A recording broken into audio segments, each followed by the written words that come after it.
Hello there and welcome once again to Red Gaming Tech for yet more of the latest gaming news. Today is the 19th of July and I have some news for you concerning Microsoft, as they have revealed that shares have slumped 7% on Thursday, as they admitted they lost $900 million due to poor Surface tablet sales. And this is just days after they officially cut the price of the Surface RT, which was of course once considered to be a pretty huge contender in the iPad market. And the company told investors it was shouldering a $900 million write-down due to, quote, inventory adjustments. And since the launch of the Surface tablet in October 2012, Microsoft has kind of dodged the question of asking, hey, what are your exact sale figures? But it is believed that the company has produced about 4 million tablets and sold roughly a quarter of those. And they've more recently tried to pitch its Surface tablets to gamers with a top-down shooter being built for the device.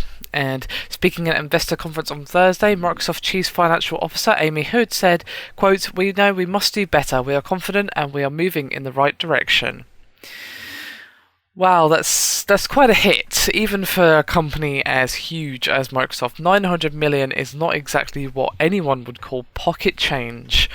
And of course, you know, it's going to have more long-term ramifications, because as long as the Surface RT is being produced and not really being sold all that well, Microsoft will continue to lose money. So the 900 million number may continue to rise if they don't do something very, very soon. They, as I said, recently cut the price of the device, and the price it was reduced by is $150, which brings the price of a Surface RT with 32 gigs of memory to $349 without a cover, which does also act as a keyboard. And including a cover with the touch-sensitive keyboard, the device will be $449, and that's with, of course, the price reduction.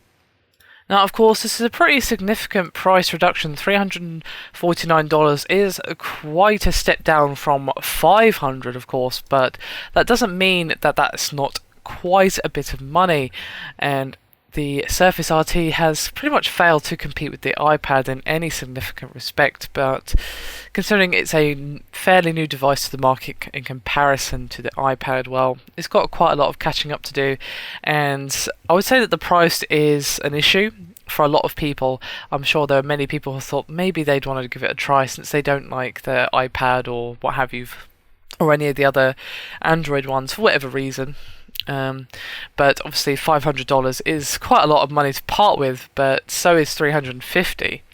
I think that the price cut will improve sales, but I don't think it will give them the rush that they want. I think Windows 8 might be a factor for a lot of people as well, especially if they're going to try and market it towards gamers.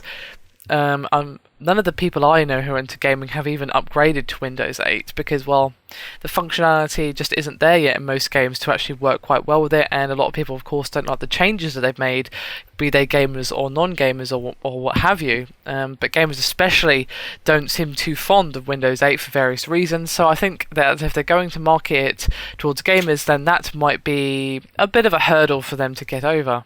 But even if they were just to add a start button, I think that most gamers would be willing to overlook the fact that it has Windows 8, because that's all most people want.